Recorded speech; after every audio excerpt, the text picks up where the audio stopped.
Salut chers patriotes, bienvenue sur l'armée numérique congolaise. Aujourd'hui, Kalonji revient sur une question qui secoue de plus en plus le débat politique congolais, celle d'une nouvelle constitution. Selon lui, la constitution actuelle bloque plusieurs réformes stratégiques et laisse trop d'espace aux prédateurs financiers qui pillent les richesses du pays. Pour Kalonji, une nouvelle constitution pourrait devenir une arme puissante pour protéger les intérêts du peuple congolais, renforcer l'État et fermer définitivement la porte aux réseaux de corruption et de prédation économique. Alors, faut-il réformer profondément le système actuel pour sauver la RDC? Voici l'analyse complète de Kalonji. Regardez. Je peux vous le dire aujourd'hui. La constitution que nous avons, elle doit être remplacée les sitôt le plus vite possible, je veux dire.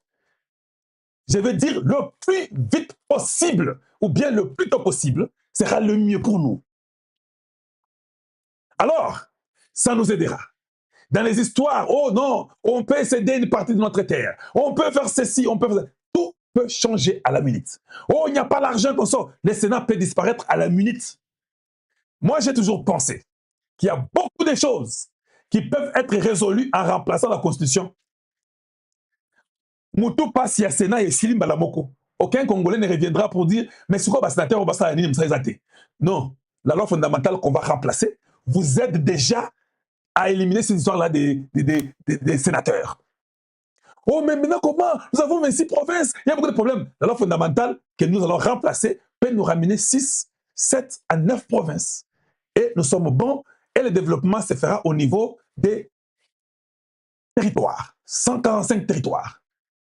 Donc nous n'allons pas aller avec le fédéralisme comme les ennemis de la République le veulent pour séparer notre pays, mais nous irons avec l'unitarisme décentralisé au niveau des territoires. J'ai dit bien l'unitarisme décentralisé au niveau des territoires. Parce que nous devons tellement nous unir pour ne pas permettre de donner la chance à qui que ce soit. Mais en même temps, on va développer une politique de territoire où les territoires doivent être en capacité d'avoir tout ce que les autres ont. Un développement décentralisé totalement au niveau territoire. Tout son développement. Mais quand il s'agit des provinces, c'est l'unité. Nous diminuons le nombre de provinces pour vraiment pour décourager l'ennemi. Rester avec 7, 9 provinces au plus. Et nous demandons au président de nommer ces gouverneurs-là. Et aucun gouverneur ne peut être de sa province. Le tribalisme va diminuer. On n'aura pas que non, moi je suis le fils de l'Équateur, il faut qu'on me nomme chez moi. Non, tu n'as pas le droit de te nommer chez toi. Est-ce que c'est clair? Est-ce que c'est clair? Donc, une constitution qui vous crée des problèmes. Une constitution qui crée des problèmes et les débats chaque jour. Quel est ce peuple, lui? Chaque jour a toujours des débats sur des choses qui sont écrites. Et que ce peuple-là ne comprend pas qu'il faut déjà abolir tout ce qui a été écrit. C'est ça qui nous crée même les discussions. C'est ça qui nous crée des discussions. C'est cette loi qui a été écrite à votre place. Vous n'avez pas participé. Donc le peuple congolais doit faire un référendum. Il faut se révolter, dire que nous voulons un référendum le plus tôt possible.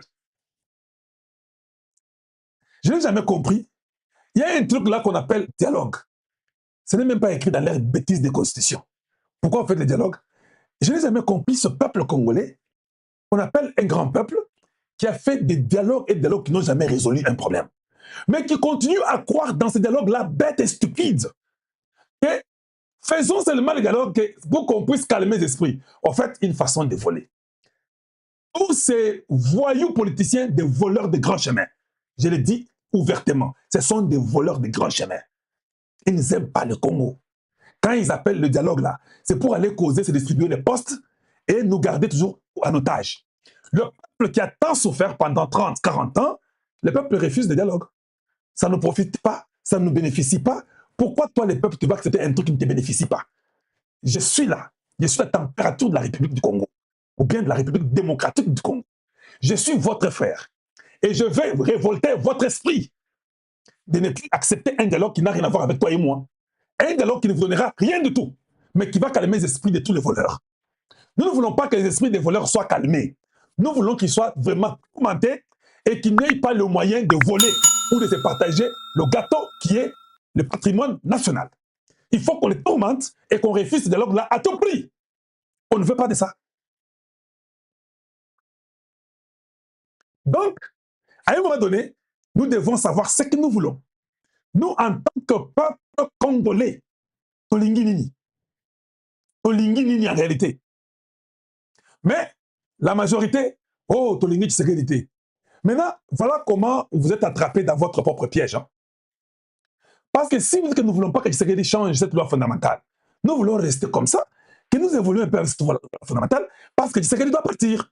D'accord. Le Congo ne se développe pas. Il y a un chiffre de politiciens qui nous ont fait ça. Leurs enfants vont les remplacer. Et quand leurs enfants viendront, ils vont garder la même méthode, bien les mêmes moyens. Vous êtes toujours pauvres. Quand leurs enfants grandissent, vous êtes en train de chanter pour leurs enfants. Comme vos parents ont chanté pour leurs parents. J'aimerais vous révolter un peu. Quelle est cette ville-là que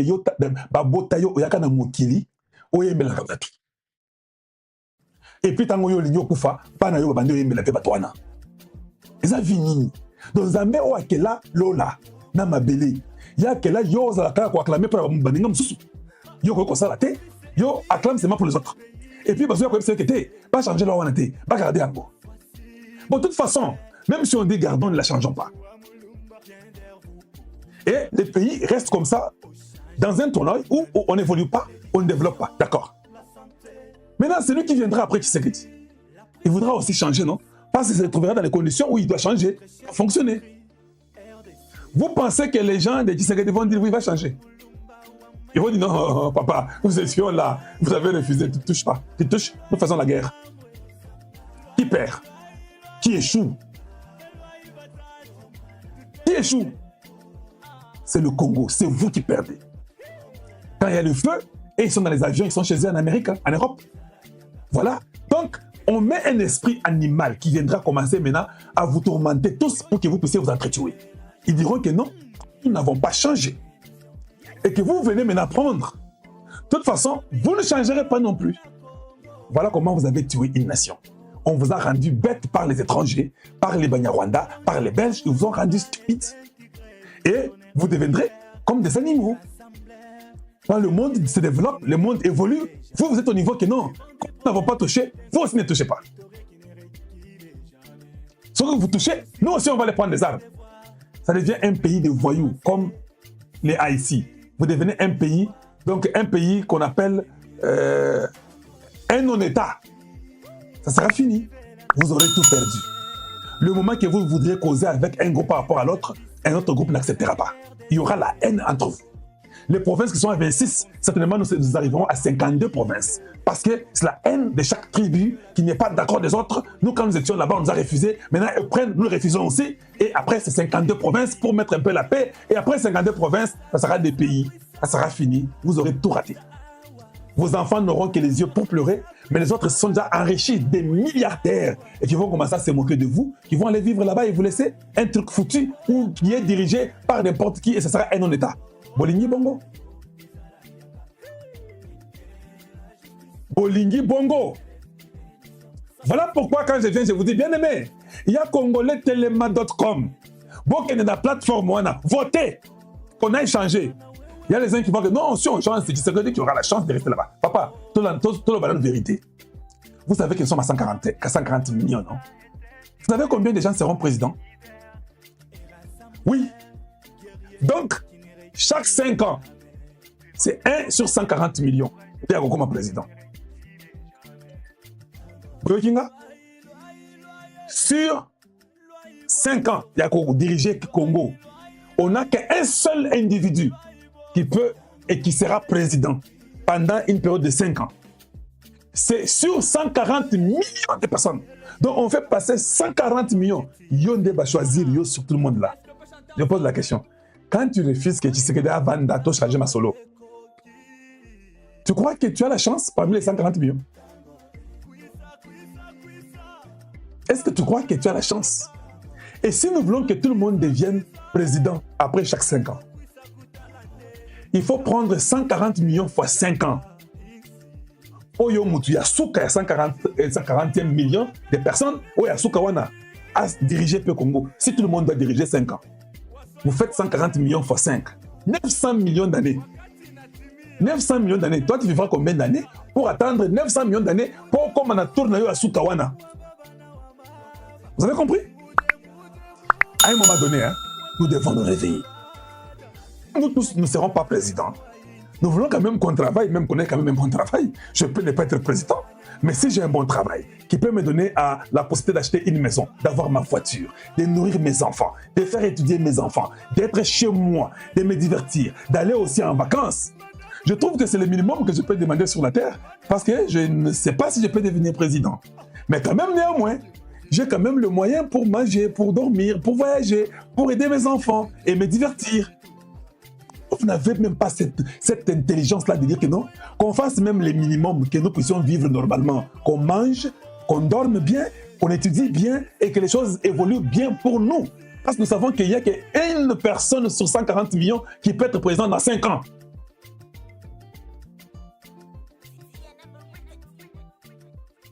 Voilà. Très clair.